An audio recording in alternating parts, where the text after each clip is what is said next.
Welcome to E-commerce with Coffee, a podcast powered by Amber Engine, where we share e-com secrets for brands over your favorite brew. We start with the caffeine and then leap enthusiastically into behind-the-scenes e-com insights that led to the success of our guests. I'm Nate Svoboda, and I'm about to serve you up the best. Let's get started.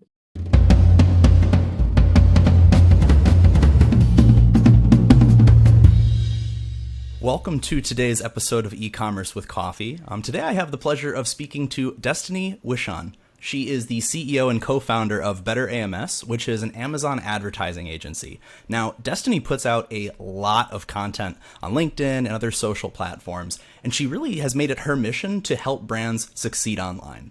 Now, today we're going to be chatting really specifically about how to advertise on Amazon successfully. So, Destiny, welcome to the show. Thank you so much for having me. Super pumped to be here, Nate. I'm pumped to have you here. Well, before we dive into it, I ask everybody this. You are a busy, busy person. I've imagined that, coffee or caffeine has got to play some kind of role in your life. 100%. So I actually stopped coffee for like 6 months, and I feel like I've been traveling a ton lately, and I've accidentally replaced that with espresso. And then I do like the caffeine noons multiple times a day. So do you just do like espresso straight up from like the little cup and you just have like a shot or two? Okay. Yes. I used to do those as well. It's a little bit bitter if you don't add anything to it, but hey, that's, I got on a cold brew kick. And so now the problem is I do 2 cups of that a day, and I find that I get kind of jittery after that second cup. You got to find that middle ground and space them out appropriately. Yeah, exactly. The alternative, though, is falling asleep at my desk in the middle of the afternoon. So, sometimes you got to do what you got to do, right? Cool. For sure. Well, really excited to have our conversation today. Now, correct me if I'm wrong. It seems like when you co-founded Better AMS, it was pretty early on in your career. So we'd love if you could kind of walk us through, how you entered the world of e-commerce, because I know it was kind of the other side of the business, and maybe how you got to Better AMS. Yeah, for sure. So I am born and raised in Bentonville, Arkansas, which is the home of Walmart. So I've always been surrounded by vendors, buyers, and everything related to do with selling and retail. And that's actually how I got started in the space. I was working for an agency that was helping some of the largest vendors get comfortable with Amazon and, navigate 3P and 1P life. So I was thrown into a lot of really large brands and a lot of really large budgets at like 21 years old. And when you have the chance to manage that much data, I think you learn a lot quicker. I had room to make mistakes and had room to grow. So it was an amazing opportunity. And then I basically universally aligned with my partner, Taylor Benarud, based out of Panama. And we took my skill set on kind of the client facing side and the strategic management, and his skill set on the operational systematic side. And here we are. Well, it's really nice when you find that pairing of skills, right? Because ultimately you can't be the best at everything. And so it's nice to find people that fill those gaps for you. So that's really awesome to hear. So tell us a little bit more about Better AMS and the types of brands that you guys work with specifically. Yeah, of course. So our really core focus is on, having healthy relationships with everyone we work with. So we really focus on brands that are aligned with us and our kind of philosophies of the platform. So we're looking for long-term relationships, very strong brand identities, and people who are truly focused on kind of long-term scale. So our typical brand size is around $250,000 a month, upwards of our largest brands are doing $30 million a month, and very high alignment on that strategic advertising and Amazon management.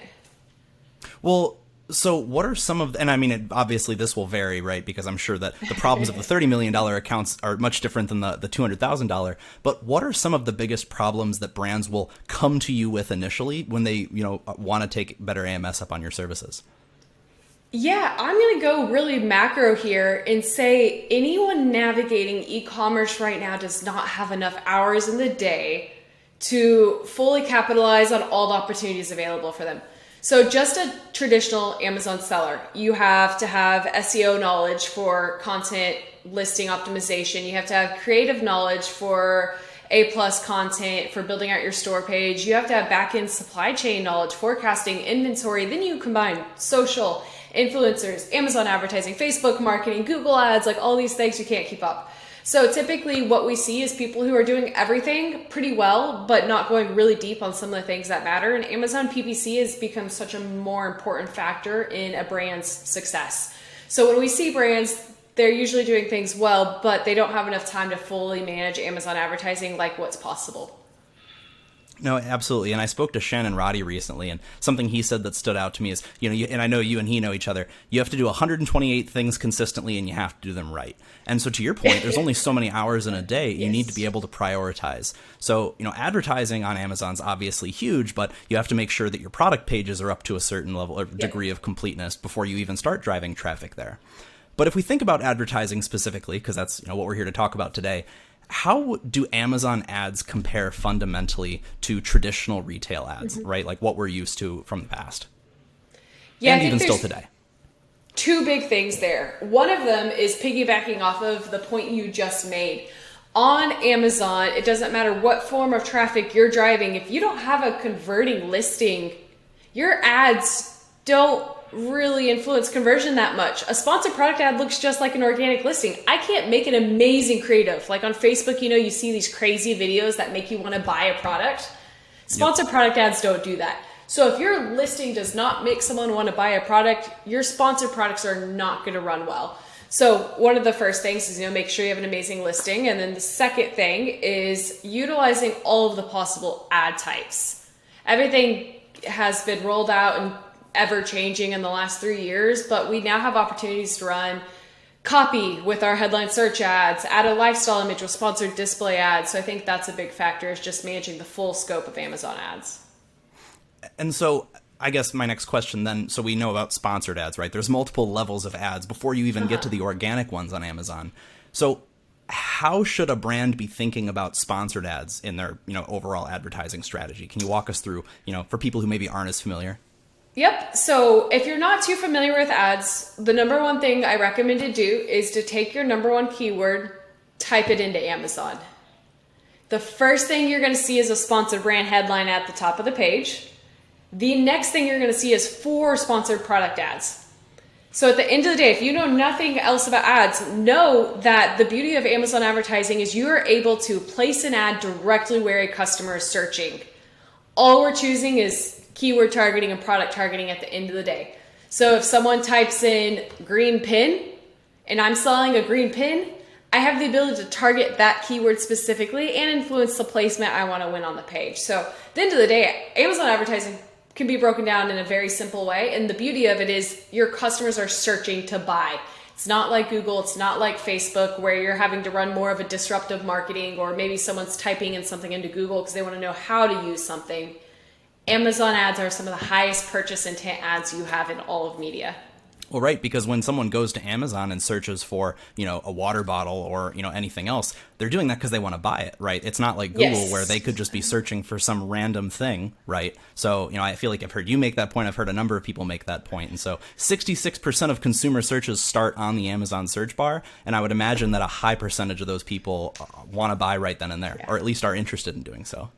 100%. That's absolutely crazy statistic.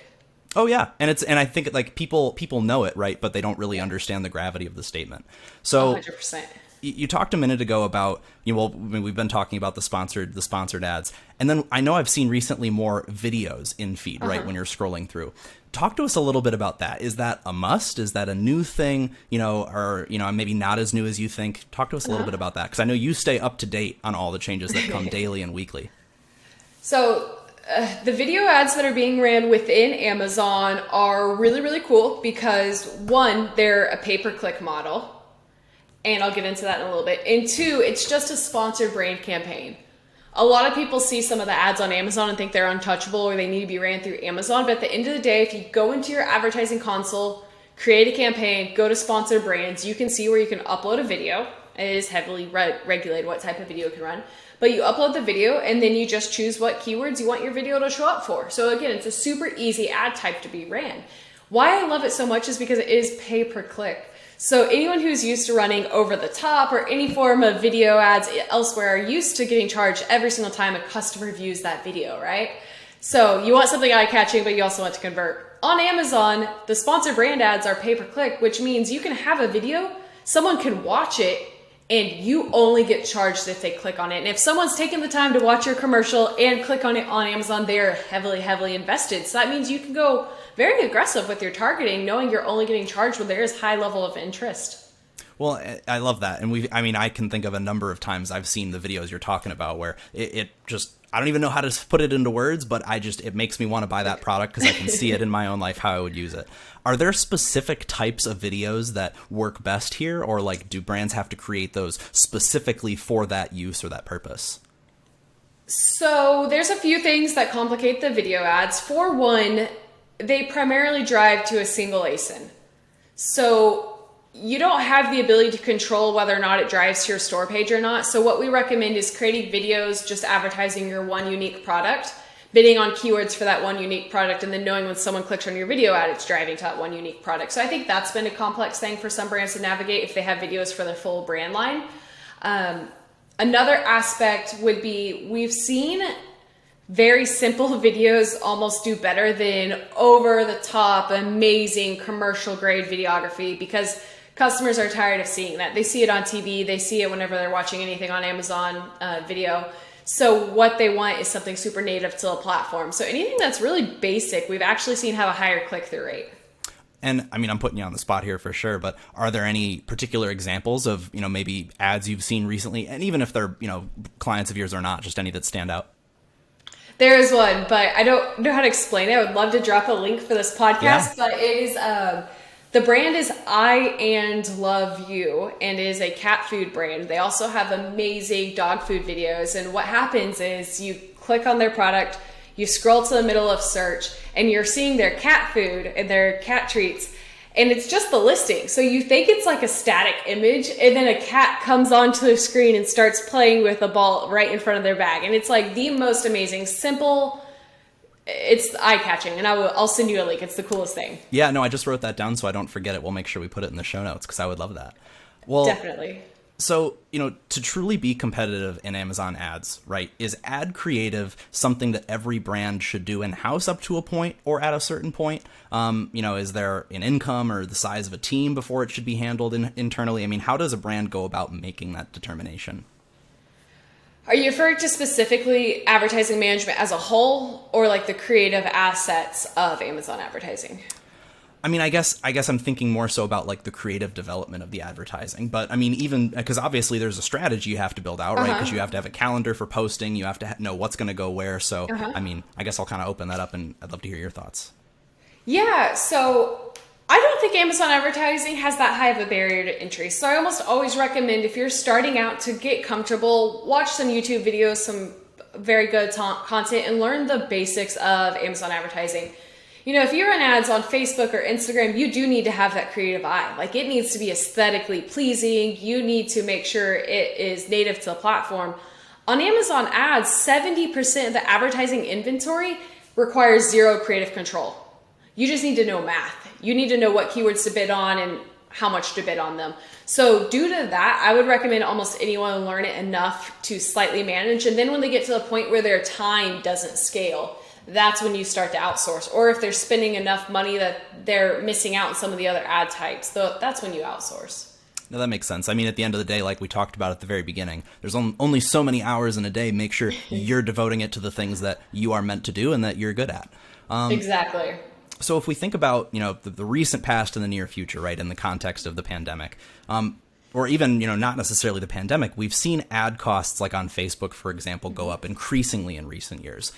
Can you talk a little bit about, what we've been seeing in Amazon ad costs? Is it similar? Do we see that trend continuing? I would say it's pretty similar. COVID was a catalyst for more brands launching on the platform, as well as for large retail brands moving their budgets from in-stores to .com. So Amazon in general has definitely seen an increase in ad cost. I think that they're doing some work to help diversify that ad cost. They're opening up more inventory off of Amazon on, some of the networks that they own. So I think that's going to help diversify and maybe lower ad costs, because it is just an auction model. But it's nowhere near what it was 5 to 10 years ago when Amazon was just launching and you could, run with 10-cent bids. I think that's a misconception. I don't think we're ever going to go back to that point. It doesn't make sense. Amazon advertising makes way too much money for Amazon as a whole. But I do think they are trying to do some things to diversify costs and hopefully stabilize them a little bit more. Well, right. Plus, I mean, there's always going to be new ways for them to give brands the opportunity to brand themselves, to advertise, right? I mean, all of the sponsored ads we see, the in video, that hasn't always existed. And so there's always going to be new things to do. And the more customers that enter the platform, I think that also lowers your ad costs typically, because now there's more, again, ad inventory per customer to click on. Yeah, nope, absolutely. I completely agree with that. So, I mean, I guess, the last couple of questions that I really have for you, how can brands protect themselves from relying too much on Amazon ads, right? I mean, do things change regularly? Obviously you stay on top of these trends because that's what you love to do and that's how you help the clients you work with. But so, I guess, what are your thoughts? Yes, there are things you need to do to not be fully dependent on Amazon advertising. The biggest answer is just make sure you're ranking incredibly well organically. And fundamentally, how do you rank well organically? You drive a lot of traffic to your top keywords and you convert incredibly well. So any big brands that are listening to this, one of the things that we typically see is they've ridden the coattails of their brand name for such a long time that they don't heavily invest in their content optimization. So for a lot of big brands, it's sitting down saying, how can you increase your conversion rate by 4 to 5%? How do you do this? Those are the things that I think are going to make a difference in the long run, is incrementally increasing your conversion rate so that way organically you stay for your top keywords rather than having to be on top of search through paid advertisements. I love that. And to your point, right, I think a lot of times brands will be the number one or in the top 20, and then they're just content with that. And they don't realize that they still need to be making changes regularly and stay on top of what's changing in terms of being searched for, et cetera. So I love that. I mean, I guess, we've talked about a lot to kind of bring it back full circle. What is like the number one thing you would recommend to somebody who is just beginning to focus on selling on Amazon, developing creative ads? I mean, I guess, the number one or number two thing that you'd give them. I'm going to do another macro micro. On the macro, I think the environment's changing so incredibly quickly that if you don't keep up with things, you're going to fall behind, which makes things like this podcast exponentially more powerful because you have to find people in the space that resonate with your, thought process on Amazon and follow them, because there's no way for any one individual to keep up with the ever-changing environment. So find pieces that you resonate with and follow them relentlessly. That's probably the macro. On the micro side, I think Amazon's shifting to an environment of focusing on brand building and audience building. So on the graphic creative side, that's going to be more and more important. We're seeing a lot of updates and releases on the advertising side that are allowing us to tell our brand story more than ever before. So definitely invest in differentiating yourself. It's no longer the days of being able to throw up a product and have a slightly different color variation and be successful. You have to have a better product and you have to differentiate it in a way that allows you to build an audience for that product. Nope, I love that. I hate when I'm looking at two product listings that are similar in price. They're similar, but I can't figure out what's different about them. That's the most infuriating thing ever. I guess I lied. I do have one more question. You constantly are staying on top of what's changing on Amazon. Any features, tools, things that are either coming or that are new you've recently discovered that you're particularly excited about or that you'd like to talk about? I think Amazon's releasing a lot on the display side. So for those who aren't familiar, Amazon's giving us the capabilities to remarket some of our audiences in 17, 14, 30 and extended look back windows, which is going to be a really big opportunity in the future to make sure we're maintaining our consumer base that we already have, as well as bringing people back into our funnel. So I'm very excited for that. And I think everyone needs to stay in touch with the sponsored display side of the business. I love that. We'll be excited to see more posts and keep on top of the things that you find interesting. Well, Destiny, where can people get in touch with your teams, if what we've talked about today resonated with them and they want to pick your brain or the team at Better AMS? Yeah, I would say the easiest place is on LinkedIn. Our whole team posts a lot of content to help you stay up to date with all of the changes. And if you're interested in talking, maybe a little bit more personally, then check us out at betterams.com. Awesome. Cool. Well, we're going to have a lot of stuff to put in the show notes, so we'll be sure to do that. But Destiny, I appreciate the time today, and we look forward to having you on to future conversations. Awesome. Thank you so much, Nate. Thanks. That's it for this episode of E-Commerce with Coffee, powered by Amber Engine. If you haven't gotten your fix yet, be sure to get more e-commerce brand secrets on our website at amberengine.com. And don't forget to subscribe for more episodes.